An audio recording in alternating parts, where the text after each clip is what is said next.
संजीव सिंह जी कहाँ थे? आप लोग सभी जानते हैं कि किस जो है बेकार की दुनिया में बेकार की बातों में फंसाकर इनको रखा गया था। साथ ही आप सबों की प्यार, आप सबों के आशीर्वाद, हम सबों के आशीर्वाद से ये हमारे बीच खड़े हैं और हमें धनबाद का ये विकल्प को बहुत आगे तक ले जाना है।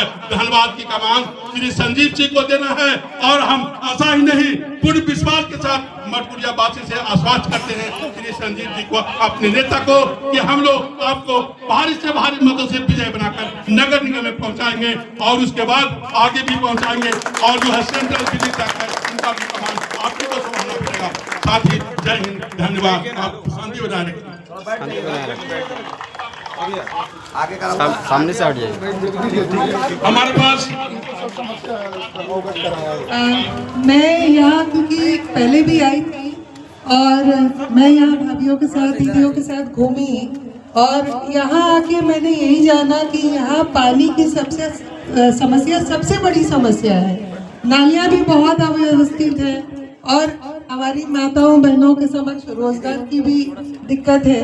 तो मैं ये चाहती हूँ क्योंकि आज मेरा ये छोटा भाई आप सबके बीच में आया है और आप लोग परिवार हैं, आपके साथ आप लोगों के लिए मेरे भाई को काम करना है। तो मैं यही चाहूंगी कि मेरा भाई आपकी समस्याओं से अवगत हो और आगे चल के आपके बीच में आके और आपकी सारी समस्याओं को दूर करे। तो ये जो सबसे विकराल समस्या पानी की है, इस पे मेरे भाई को काम करना है। और जैसा कि दीदी ने बोला, सभी भाभीियों ने बोला कि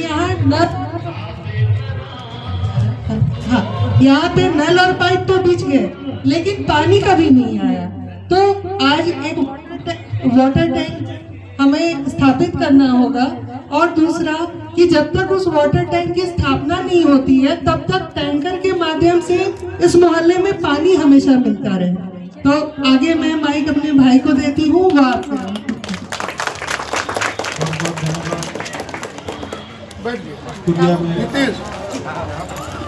यहाँ उपस्थित हमारे मातृशक्ति, हमारे नौजवान भाई और हमारे अभिभावक,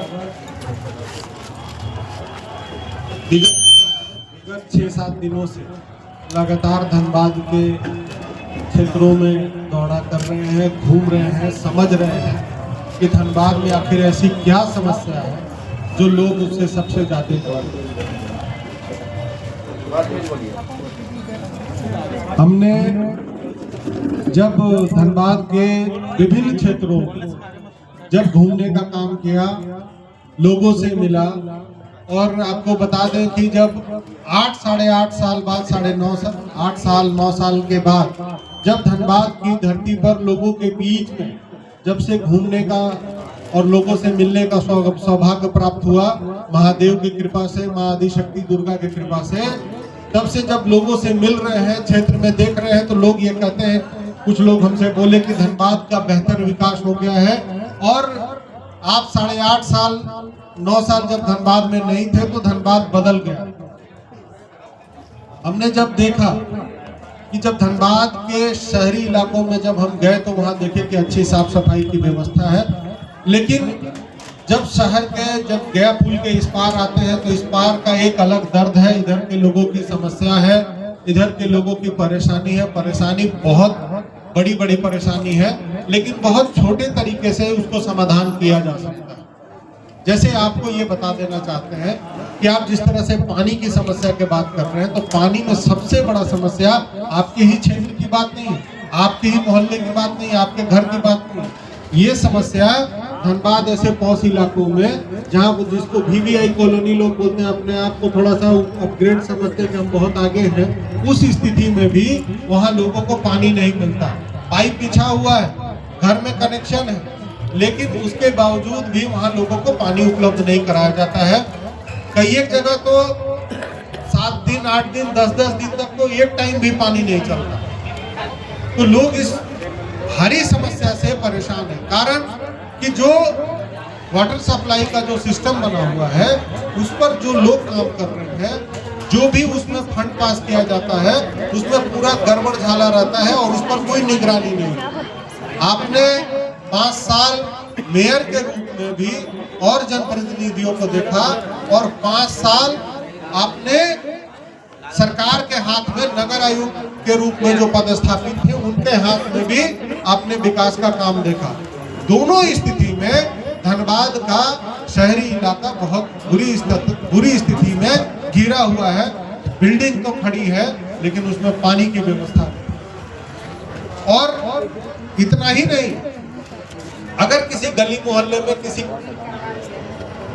किसी मोहल्ले में अगर हम लोग जाते हैं तो वहाँ स्थिति ये उत्पन्न हो जाती है कि लोग ये बताते हैं कि जैसे ये सड़क बना हुआ है, सड़क की स्थिति है कि इसी के ऊपर एक और सड़क बना दिया जाता है, जिसके कारण क्या होता है कि हमारा अगर पुराना घर है तो पुराने घर के अंदर में बरसात का पानी और नाली का पानी हमारे घर के अंदर में चला जाता है। ये सबसे बड़ा कठिन है और ये सबसे बड़ा दिक्कत है कि पानी के लिए तो मर रहे हैं, लेकिन जब बरसात में पानी का समय आता है तो वैसी स्थिति में सारा पानी आपके घर में चला जाता है और वो पता नहीं कहाँ से वो पानी आता है, नाले का पानी है, सेफ्टी टैंक का पानी है, कहीं से आपके घर में चला जाता है। तो हम लोगों ने ये 3-4 चीजें को सुधारने का प्रयास किया। पहला, जो एक गया पुल के उस पार का धनबाद है जो पोल्यूशन मुक्त है और पोल्यूशन से फ्री है, क्योंकि ये आपका क्षेत्र यहाँ से 1 किलोमीटर के बाद आपका कोलवेरी चालू होता है।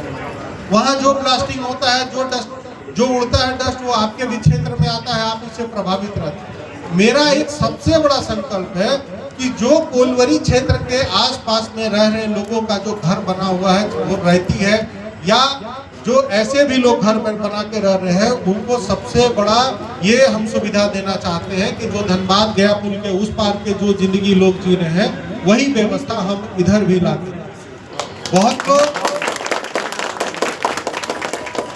शहर के बाहर, शहर के मेन में बीच चौराहों पर तो व्यवस्था अच्छी बनी हुई है, लेकिन जैसे ही हम गली मोहल्लों में जाते हैं, जब कभी भी अंदर घुसते हैं, तो ये पता चलता है कि जिस तरह से ये वही बात हो जाता है कि पूरा शरीर अंदर से गंदा है, लेकिन नया कपड़ा पहनकर लोगों को ये दिखाते हैं कि हम साफ सुथरा लग रहे हैं, लेकिन अंदर से जो है आपका पूरा शरीर गंदा रहता है। उसी तरह से मोहल्लों का हालत है कि सड़क तो बहुत अच्छा है, शहर के ऊपर में सब कुछ बढ़िया निकलेगा, आपको बहुत अच्छा दिखाई देगा, लेकिन आप जब अपने घर की ओर बढ़ेंगे, अपने गली में घुसेंगे, अपने मोहल्लों में जाएंगे, तो आपकी स्थिति नरकी हो जाती है। ये समस्या यही की नहीं है, पूरे क्षेत्र में व्यापक रूप से यह स्थिति बनी हुई है और खास करके माताएं बहनें अपने दिनचर्या को ये मतलब जिंदगी का एक हिस्सा जो है पानी के लिए व्यवस्था करने में वो पूरा समय आपका चला जाता है। ना आप अपने परिवार को समय दे पाते हैं, ना अपने बाल बच्चों को समय दे पाते हैं। और ये कठिनाई आपकी नहीं है, ये लमसम पूरे धनबाद की।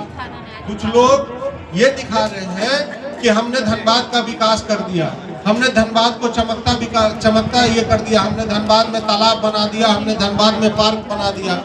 हम पार्क बना दे, तालाब बना दे, लेकिन घर में पीने के लिए एक बूंद पानी सही समय पर ना मिले, तो ऐसे विकास से कोई फायदा नहीं होगा। सबसे बड़ी समस्या कि जब हम उस पार जाते हैं, गया पुल के उस पार, वहाँ पे एक से एक वीआईपी कॉलोनी है, जहाँ पर आप चले जाइए तो साफ सफाई और बहुत सारी ऐसी मशीनें हैं जो खुद से जाकर वहाँ काम करती है। मैन पावर की भी आवश्यकता कम होती है, लोग वहाँ काम करते हैं और सफाई करके चले जाते हैं। कारण क्या है कि धनबाद के चाहे वरीय पदाधिकारी हो, वो सारे लोग उस पार रहते हैं, इस पार की चिंता कोई नहीं करता। तो हम लोगों का ये प्रथम प्रयास है कि जो उस पार की व्यवस्था है वो इस पार भी हम लागू करने का काम। और एक विषय ये भी बता देते हैं कि जिन घरों जो पुराने घर हैं, उन घरों का अगर नक्शा पास नहीं है और वो घर पूर्वजों के टाइम से बना हुआ है, तो वैसे घर को फिर से नियमित करने का काम किया जाएगा। अपना डॉक्यूमेंट नगर निगम में जमा कराएंगे और आपकी ताकत से जब उस कुर्सी पर बैठेंगे, तो वैसे सभी घर को नियमित किया जाएगा जिनका अभी तक कोई नक्शा नहीं बना हुआ। वैसे सभी घरों में नल का कनेक्शन दिया जाएगा, जिन घर में अभी तक नल का कनेक्शन नहीं लिया गया है, जिनको शुल्क देना पड़ता है, जो परिवार चलाने में असक्षम लोग हैं, तो मैं ये कल से ही मैं ये कह रहा हूँ कि उन सभी क्षेत्रों में हर घर में फ्री ऑफ कॉस्ट, फ्री का कनेक्शन जो है, जल की व्यवस्था उनको कराई जाएगी। सिर्फ जो मासिक शुल्क लगता है वो मासिक शुल्क पर उनको जल प्राप्त करने का नल देने का काम किया जाए। तो ये मेरी व्यवस्था है, इसी सोच पर हम लोग आगे बढ़ रहे हैं। और जहाँ तक रही कि हम लोग काम क्या करेंगे, कहीं बहुत लोगों को ये लगता होगा कि बहुत लोग आते हैं, बहुत लोग बोलकर चले जाते हैं, तो आपको हम बता देते हैं कि 2011 में एक बार बीसीसीएल के खिलाफ पूरे क्षेत्र के लोग आंदोलन किए थे। उस आंदोलन में अभी हमको याद आया कि यहीं पे महिंद्रा शोरूम पहले हुआ करता था बगल में, उस महिंद्रा शोरूम में हम लोग यहाँ पर सब लोग जुटे हुए थे। क्योंकि आप ही के क्षेत्र के, आप ही के भाई बंधु, कुछ आसपास के लोग इस क्षेत्र में भी बीसीसीएल के क्षेत्र पे भी रहते हैं। तो उन लोगों को एक निर्देश बीसीसीएल की तरफ से ये कर दिया गया था कि आप लोगों को पूरा बीसीसीएल के क्षेत्र में, चाहे उनके घर में रह रहे हैं, चाहे उसके जमीन पर कोई रह रहे हैं, जो बीसीसीएल अपने ही सुविधा के लिए लोगों को बसाया करता था, वह लोग एक कानून बनाकर बीसीसीएल अपने तरफ से लोगों को हटाना चालू कर दिया। और हमको लगता है कि ये वही सड़क है, चूंकि अब डिवाइडर बन गया, थोड़ा 4 लेन का नक्शा दे दिया गया, ये वही सड़क है कि पूरे बीसीसीएल और धनबाद, बागमारा, झरिया, कुसुंडा, केंदुआ, करकेंद, पुटकी, कुस्तौर, जितने भी क्षेत्र के लोग हैं, उनकी लड़ाई लड़ने के लिए हम लोग यहाँ संघर्ष किए थे। और ये वही जगह है कि जब हम धनबाद के उन सभी लोगों को हमने कहा था कि अगर कोई मुसीबत आएगी तो सबसे पहले आपके पास खड़ा होने का काम करेंगे, आपकी मुसीबत में, आपकी लड़ाई में सबसे पहला संघर्ष करने का काम हम करेंगे। और ये वही जगह है जहाँ पर सबसे पहली लाठी यहाँ पर हम पे चली थी और यहाँ पर हम घायल हुए थे। तो मैं आपको बता देता हूँ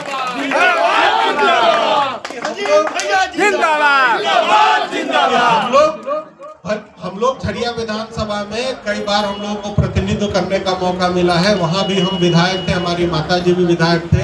आज आपके आशीर्वाद से, आपके लोगों के आशीर्वाद से हमारी धर्मपत्नी रागिनी सिंह जी भी वहाँ से विधायक है। लेकिन सब लोग जानते हैं, यहाँ मटकुरिया के हमारे कई साथी हैं, कई लोग हैं, हमारे अभिभावक हैं, इस बात को जानते हैं कि हम भले झरिया का प्रतिनिधित्व करें, लेकिन अगर यहाँ से भी कोई हमारे पास आता है या हम उनके पास जाते हैं, यहाँ की अगर कोई भी उस प्रकार की समस्या हो तो उसका समाधान करने का प्रयास करते हैं।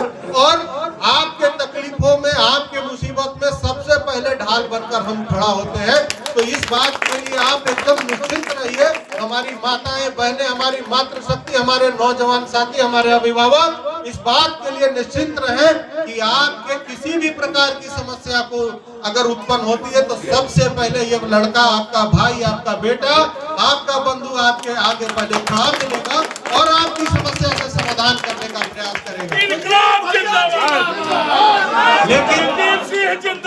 लेकिन आपसे आग्रह है, हमारी मातृशक्ति से एक ही आग्रह है कि आप 23 तारीख को अपना एक बहुमूल्य समय देकर आप 28 नंबर चुनाव चिन्ह ऊन सिलाई छाप, जो ये ऊन सिलाई छाप है, आप लोग ये पहले से जानती हैं कि पहले आप अपने घर परिवार के बच्चों को ऊन सिलाई खुद करके स्वेटर बुनकर अपने बच्चों को दिया करती थी, अपने परिवार के लोगों को दिया करती थी। तो आप जो है इसी ऊन सिलाई छाप पर 28 नंबर क्रम संख्या 23 तारीख को मोहर लगाकर विजयी बनाने का काम करें।